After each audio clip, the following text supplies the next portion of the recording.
To most people, this is all that NASCAR is. Just cars, going in circles, for hours and hours and hours and hours. I mean, if you really wanted to, you could just go out on the interchange and watch the same thing for free. So what's the appeal? The truth is, it isn't the cars that draw people in so much as the people driving them. And around the early 2000s, those drivers like Rusty Wallace, Dale Jarrett, and Terry Labonte were overrun by a new wave of young talent. And about midway through the decade, stock car racing hit its crest in popularity, rivaling baseball, basketball, and even football in TV ratings. It truly was a golden age for NASCAR, and surely the best was yet to come. Jimmy Johnson's still the guy to beat. Jimmy Johnson, the California kid. That's the way you get to victory lane. Get the champagne out. Five-time Sprint Cup champion. Dominance, while beholden by the future, can make things dreary in the present. Am I solely blaming Jimmy Johnson for NASCAR's downfall? Absolutely not. But what I am saying is that during the Brady-Belichick era, ratings for the Super Bowl went down. And when the Golden State Warriors went on their tear, ratings for the NBA Finals did just the same.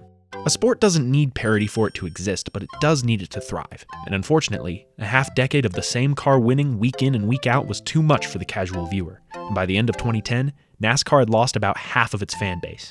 The task ahead was tall, but NASCAR knew they would have to take some major swings for the fences if they wanted to avoid falling into obscurity.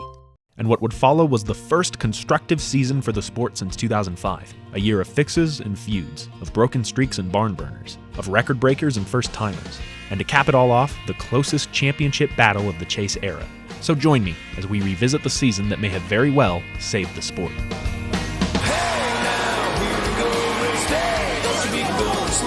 Keep that pedal down on the floor. Push it to the crowd, can't take no more. Big hair since the flag came down. Be heard to the last lap around. We're dog week, it's time to play. Gonna get a little bit Saturday.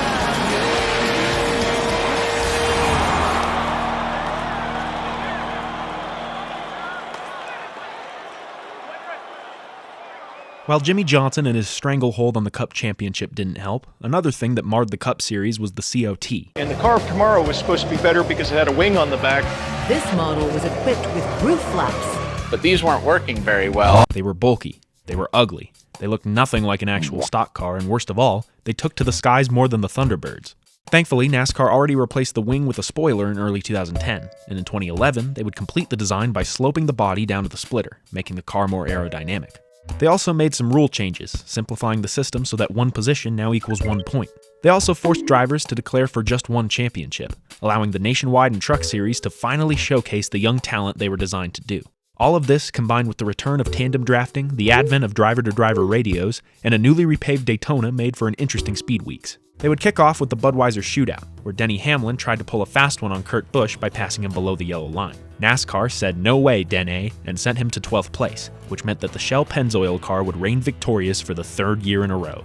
The same car would go on to win the first of 2 Gatorade duels, which would both end in side-by-side finishes. Then, 10 years to the day after his ambivalent 500 win, Michael Waltrip would once again find himself in Daytona victory lane, winning his first ever race in the Truck Series. The day after that, a young Landon Castle would push Tony Stewart to his 4th consecutive win in the Nationwide Series opener, which would end up being his 6th of 7 overall. And with that, the stage was finally set for the Super Bowl of stock car racing. On a picturesque petty blue day, a field of 43 fresh faces took to the newly repaved Daytona International Speedway for the 53rd running of the Great American Race. This field consisted of 13 champions, past and future, and in a race consisting of names like Dale Jr., Tony Stewart, and Jeff Gordon, you might think that the analysts would choose someone with a little more star power for their pre-race interview. But instead, they went with a 20-year-old kid from Knoxville, Tennessee, making just his 2nd Cup Series start. You know, we're all here to win, but I understand it's my first 500 and I have a lot to learn, but hopefully we get this Ford Motorcraft up front for you. Above all else, it sounded like he was just happy to be there. And as the pace car made its hard left onto pit road, DW would kick things off by uttering those second most famous words in motorsports.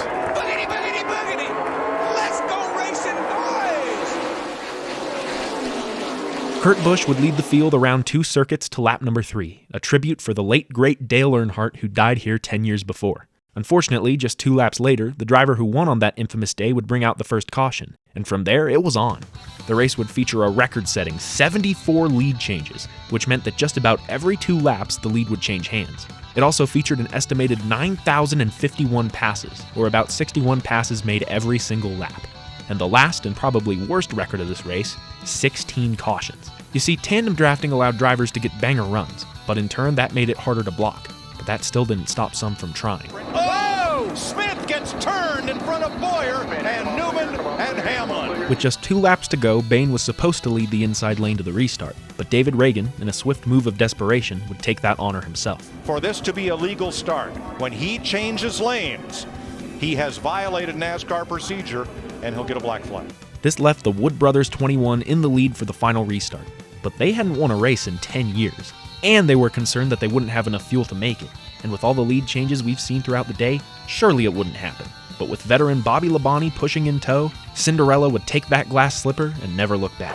Cinderella Bain is going to win the Daytona 500. Unbelievable! With this win, Trevor Bayne would become the youngest Daytona 500 winner by a landslide, and make the rest of us 20-year-olds feel like slackers in comparison. It also left the point standings looking like a decade before, with names like Bobby Labonte, Terry Labonte, and Bill Elliott sitting at the top of the leaderboard. It wouldn't be like that for long, however, as the circus moved on to Phoenix, where Jeff Gordon muscled Kyle Busch en route to a dub in the desert. They then hopped up north to Las Vegas, where Carl Edwards managed to outlast Tony Stewart for what would turn out to be his only win of the season. Then, Edwards would go from Victor to Vic D, as he watched Kyle Busch take his 5th victory at the last great Coliseum. They would then cruise back to the Californian coast, where it looked like it would come down to a battle between Busch and Jimmy Johnson. That is, until the closer lived up to his name. He's got him. That little push getting into 3. That little bump. Harvick, Johnson switches lanes. Johnson can't get there. Harvick wins it. 29. Apparently one barn burner wasn't enough for him, as he would go on to deny Dale Jr. that long-awaited victory with just 4 laps to go. Dale may not have broken his winless streak, but as NASCAR moseyed into Texas, another driver would, with Matt Kenseth taking the checkered flag in the most Matt Kenseth way possible, by whipping the competition. An effective strategy to be sure, but notoriously inapplicable to the next track on the schedule. The skies had cleared for another great day of superspeedway racing, and thankfully this time around there wouldn't be nearly as many cautions, but there would still be tandem drafting, lead changes aplenty, and those ever-so-entertaining driver-to-driver radios. I tell you what, we're faster with you pushing. But they get on with it. I'm going, damn it. Towards the end, it was beginning to look like Dave Blaney could help kids eat free at Golden Corral. But as he got swallowed up by the competition, it quickly turned into anyone's race. And coming out of turn 4, nobody could have guessed what would happen next. Watch out, down low. Way Good down run. comes Johnson. Good run. He's got room. They're 3 wide. 3 by 3 to the line. Johnson.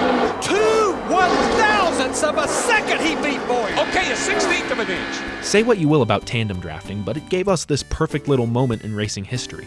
One that could never be duplicated by any other kind of motorsport in the world. One that reminded us why we love watching cars drive in circles. And through all of the post-race pomp and circumstance, Jimmy Johnson would pick up his very first win of the season. His first since his record-shattering 5th championship the year prior, and one that would put him just 5 points behind the leader, Carl Edwards.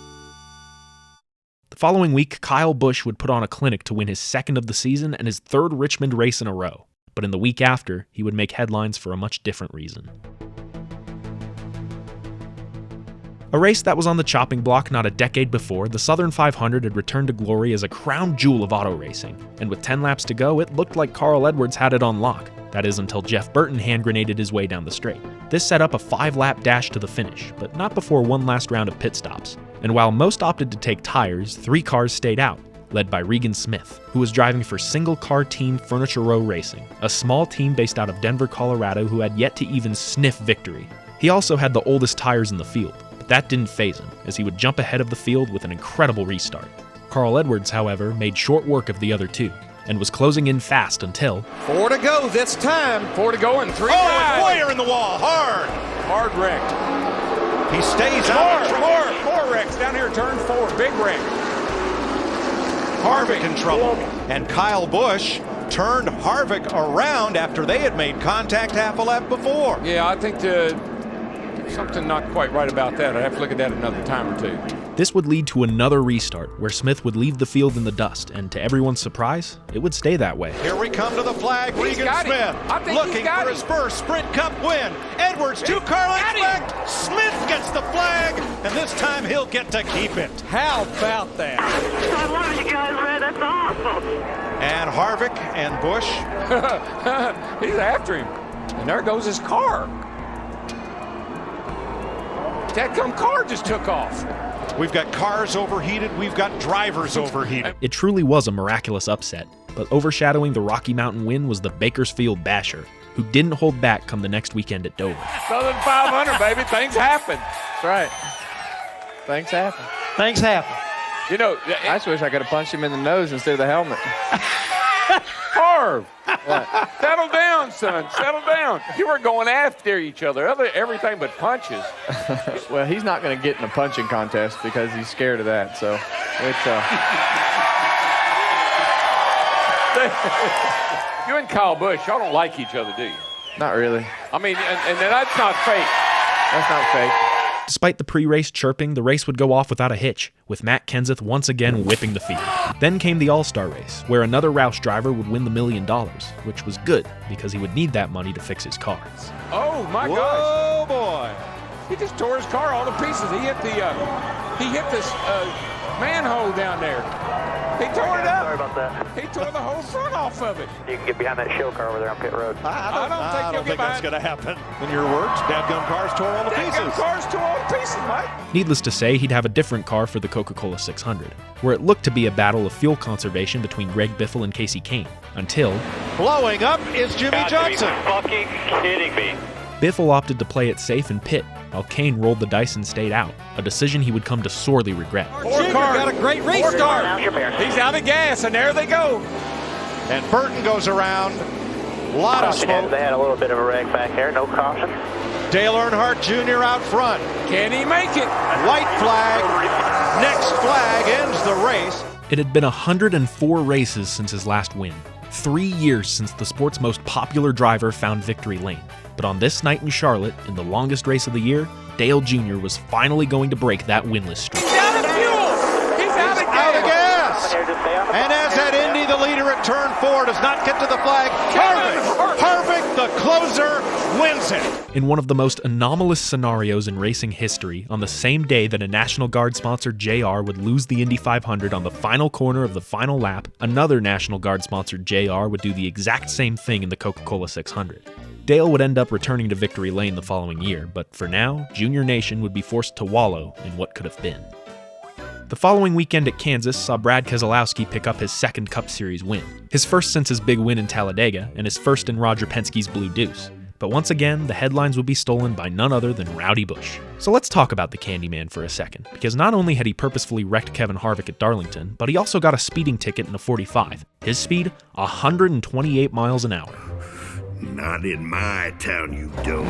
And then in Kansas, at the end of the truck race, Joey Coulter ran him out of room coming to the line. His response? Dooring him on the cooldown lap. Needless to say, people were getting fed up with young Shrub, and no one was more PO'd than longtime car owner Richard Childress. So after the race, he decided to pay Kyle a visit at his motorhome. According to an eyewitness, Busch was put into a headlock and punched several times by Childress. He'd end up being fined and put on probation, but in a roundabout way, he became an unsung hero, doing what most fans and fellow drivers wish they could have done. And come the following week at Pocono, a familiar foe would get in a few licks of his own. And that's a Childress team, and Kyle Busch, I believe they've had some trouble in the past. A little familiar, but you see, do that one or two more times, I don't think Kyle's going to be as nice about it. Unfortunately for the fans, this would be the last of the rivalry for a while, as Jeff Gordon would scoot away to his second win of the season.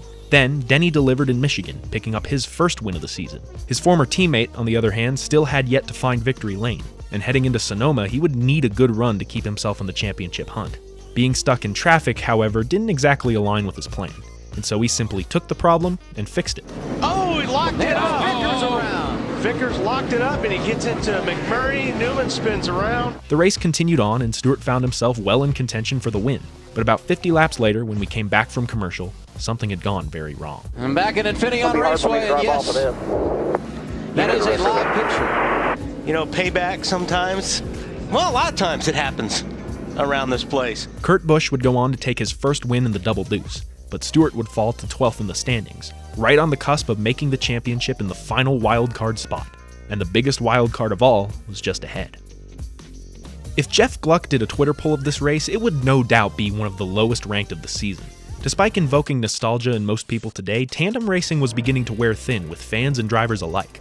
and no race emphasized that more than the Coke Zero 400. Talladega's width allows drivers to sprawl out all over, but Daytona has no such amenity, and without the grandeur of the Daytona 500 to fall back on, this race had nothing except for frustrated drivers and unsatisfied fans, and in the end, David Reagan would go uncontested as teammate Matt Kenseth pushed him past the fray.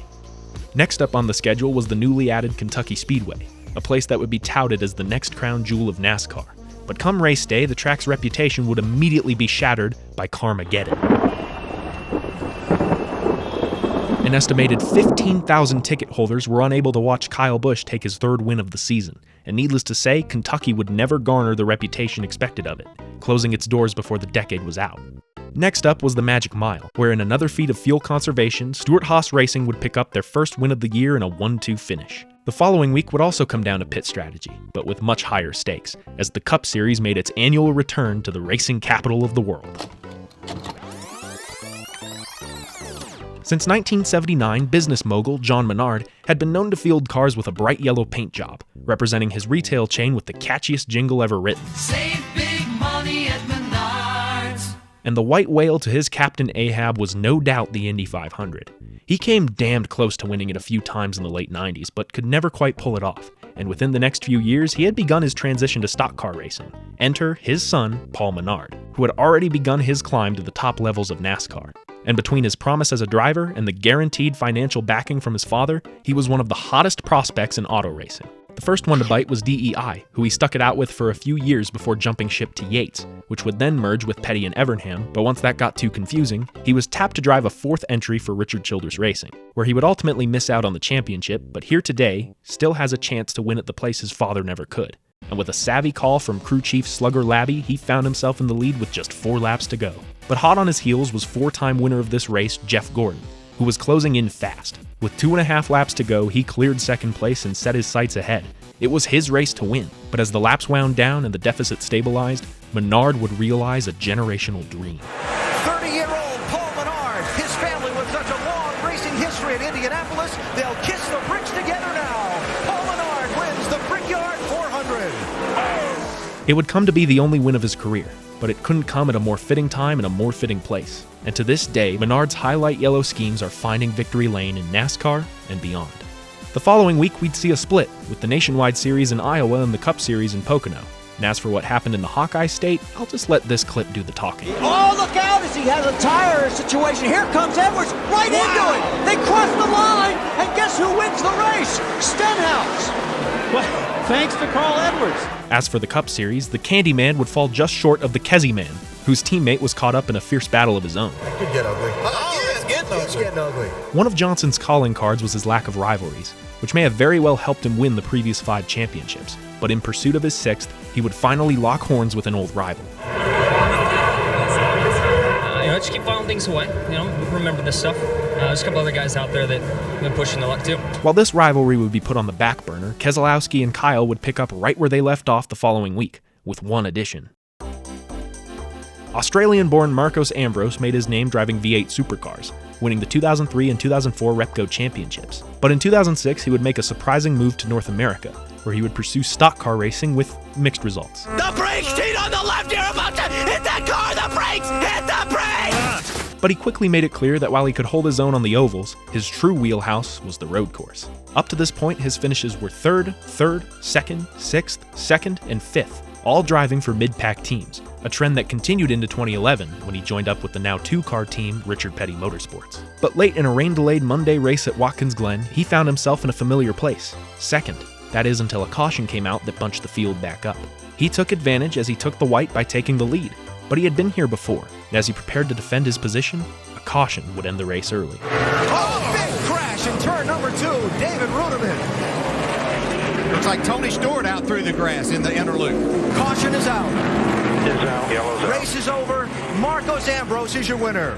NASCAR understandably wanted to make sure David Ruderman was okay, which meant that the Cup Series would once again see a new winner. The following race would be back to business as usual, with Kyle Busch taking a chase-clinching win at Michigan. Then came the night race at Bristol, where Keselowski put on a clinic to win his third race of the season. Then came a rare Tuesday matinee in Atlanta, which would see a battle of the titans between Jeff Gordon and Jimmie Johnson, and despite hounding him for the last 11 laps, 5-time just couldn't find a way around 4-time, who would take his 85th career win, securing third place on NASCAR's all-time wins list. And now, finally, it was time for the regular season finale. By this point, the chase was mostly set in stone, but it was still possible for names like Denny Hamlin, Dale Jr., and Tony Stewart to miss out on the chase. But as the race got underway, eyes were quickly deterred from those who weren't locked in to those who already were.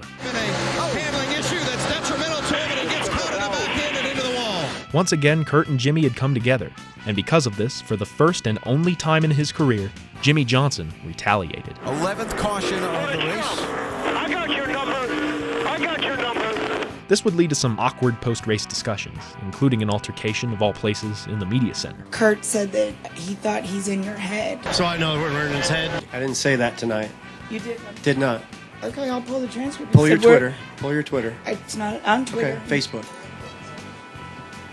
Despite the theatrics, none of it would affect the chase field, which would remain unaltered, and Tony Stewart, who just a few weeks earlier said that if we make the chase, we'll just be stealing a spot from someone else, was seated in 9th place. All eyes now looked toward the next 10 weeks, the chase for the NASCAR Sprint Cup. Before the chase, Kyle Busch, Jimmie Johnson, Carl Edwards, Jeff Gordon, and Kevin Harvick had been separated by just 23 points, far and away the favorites for the championship. But instead of interviewing any of them, the analysts once again made a very interesting choice for their pre-race interview. There isn't anybody on this organization that's quit, give up, so we just got to keep digging and do what we've been doing here and hope for the best here these last 10 weeks. Maybe they were confident. Maybe they knew something we didn't. Maybe his radio was the only one available. But whatever the case, Tony Stewart played the strategy perfectly, and for the first time in almost a year, Lady Luck would finally shine down on car number 14. Tony Stewart, the fuel holds up. Tony Stewart opens the chase for the NASCAR Sprint Cup with his first win of the season. And with that, the smoke show was underway. He would go on to take his second win at New Hampshire the following week, and throughout the entire chase would show inhuman consistency. But the following week at Dover would put a damper on his average, settling for a 25th place finish as Kurt Busch beat Jimmie Johnson in his own wheelhouse. Johnson, however, would redeem himself the following week by scoring Rick Hendrick his 199th win in the Cup Series, just one until an eventual 200. Next up was Charlotte, where Matt Kenseth once again did what he does best, and then Talladega, the final race featuring tandem drafting as we knew it. The race would go about the same as the other three, but sealing the deal was Clint Bowyer, who shoved Jeff Burton a mile ahead of the pack only to pass him at the last second. At this point, Carl Edwards had found himself back in the points lead, and with just 4 races left, the pressure was beginning to mount as NASCAR traveled from the 2.5-mile superspeedway to the half-mile paperclip in Martinsville. Most of that pressure, for whatever reason, was being felt by Brian Vickers, who spent the race going on an absolute rampage, taking out Regan Smith, Juan Pablo Montoya, Jamie McMurray, and championship contender Matt Kenseth. Clearly, this wasn't Brian's best track, and the same could be said for Tony Stewart, at least compared to Jimmie Johnson and Jeff Gordon. But with a jaw-dropping restart from the outside lane, Tony Stewart would keep the dream alive, putting himself just 8 points behind Carl Edwards. By now, Kyle Busch was well outside of the championship hunt, and he had already flat-out dumped Kevin Harvick and a Kevin Harvick Inc. driver a few months ago at Bristol. But now, late in the season at Texas, history is about to repeat itself. Ooh, close, wide into turn 4. That moves Kyle Busch all the way up the racetrack. He has to catch it, floating in the wall, and HRNA catches the wall. They slid up the racetrack, and now Kyle Busch not happy at all. It's all good, dude. And Kyle Busch is going to turn over 3 into the wall. Our championship contender HRNA in the wall. Well, Kyle Busch should be parked for this race and maybe the rest of the season. Watching this over a decade later still makes me furious. I don't think it's a stretch to say that this is the worst thing Kyle Busch has ever done on a racetrack, and for such a stupid reason too. Both trucks could have easily gone on to fight for the win, but instead, Ron Hornaday's championship hopes would be dead in the water, and Busch would rightfully be suspended for the rest of the weekend, giving future 500 champion Michael McDowell a shot in top-notch equipment. Unfortunately, he didn't do too well, but it didn't really matter because all eyes were on the championship heavyweights, and now it was time to duke it out. He'll gain ground, not a ton, as Carl Edwards is going to finish second, but with his 4th win in 8 tries in his bid for the championship, Tony Stewart takes the checkered flag at Texas. For the penultimate race, they'd make their way back to Phoenix, where once again an unlikely winner would find victory lane. Carl Edwards would finish second, and Tony Stewart just barely eked out third, which meant that heading into the final race of the season, they would be separated by just 3 points. It's hard to articulate the hype heading into this race. For the past 5 years, the championship had been dominated by just one guy, who up to this point never had to win the race to win the title. But with Carl Edwards sitting on the pole with blistering speed, both drivers knew that if they wanted to win the war, they'd have to win the battle first. Tony Stewart had his work cut out for him, starting from 7 rows back in the 15th position. But if the Green Bay Packers could win the Super Bowl and the St. Louis Cardinals could win the World Series, he could win this championship. And heading into the first corner on the first lap, he made it clear that that's exactly what he was here to do. Stewart 3 wide in turn 1 on the first lap. Clearly, Tony had a lot more motor under him than the rest of the weekend had showed.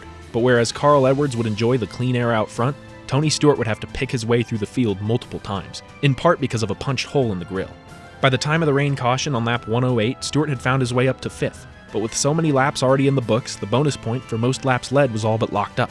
But there was still a bonus point for just leading a lap. So when the race restarted about 90 minutes later, Stewart once again went on the charge. Well, I think Gordon saw that Tony was bound and determined to get the lead right now and get that bonus point. And as Edwards picks up the point for passing Jeff Gordon, they're tied. Remember, tiebreaker goes to Tony Stewart, most wins. Wouldn't it be something if it came down to that? A few more cautions and some bad pit stops would put the 14 back in traffic, but for all the fans in attendance, that would be a good thing, because on every single restart, they would get one hell of a show. Stewart on a line, quickly on the move in turn 1. 3 wide right in front of them. How about 4 wide? Stewart to the bottom. Wow. It's estimated that Tony Stewart made 118 passes throughout the race, and despite all of the cautions, strategy would still play a critical role, with the 14 pitting on fumes less than a minute before the yellow flag would once again fly for rain. This would allow Tony to go the rest of the way, whereas Carl would have to make one final stop. His fuel economy was far worse than Stewart's, and in the interest of track position, he opted for a 2-tire change, which meant that Tony Stewart and Carl Edwards would line up nose to tail, 2nd and 3rd on the inside lane with just 37 laps to go. But 2nd wasn't good enough, and so just like he did on the opening lap, Stewart would make his final pass of the night. Stewart to the bottom, 3 wide for the race lead. Kyle Busch and Keselowski not giving in. Stewart by Busch. Here's Edwards trying to keep pace. Oh, that's close. Look at Stewart drive that car in loud. Stewart by Keselowski to the lead. That's 4 fresh tires working right there. Edwards racing the 2 per second and trying to keep up. Once Edwards cleared 3rd place, the picture was clear. The points would be tied. In the tiebreaker, Tony's 5 wins to Carl's 1. For a nail-biting 34 laps, the Fusion trailed the Impala, biting into his lead a few hundredths at a time. But as the clock ran down, it was evident that he wasn't going to catch him. To his credit, Edwards ran an amazing race, leading the most laps, running the fastest laps, and showing consistency from the green to the checkered. The only problem was that Tony Stewart just had the best drive of his life, rebounding from multiple setbacks, making jaw-dropping passes on every restart, and blitzing the competition through strategy and speed. And with one of the greatest 10-race stretches in NASCAR history, the Rushville Rocket would become a champion as both driver and owner. Oh my God, are you kidding me? We said all week we just go out and win the race. We didn't have to worry about what he did, and that's what we did. And just, if this doesn't go down as one of the greatest championship battles in history, I don't know what will. When you get right down to it, racing is boring. It's methodical, it's drawn out, and it usually ends up being more of a marathon than a sprint.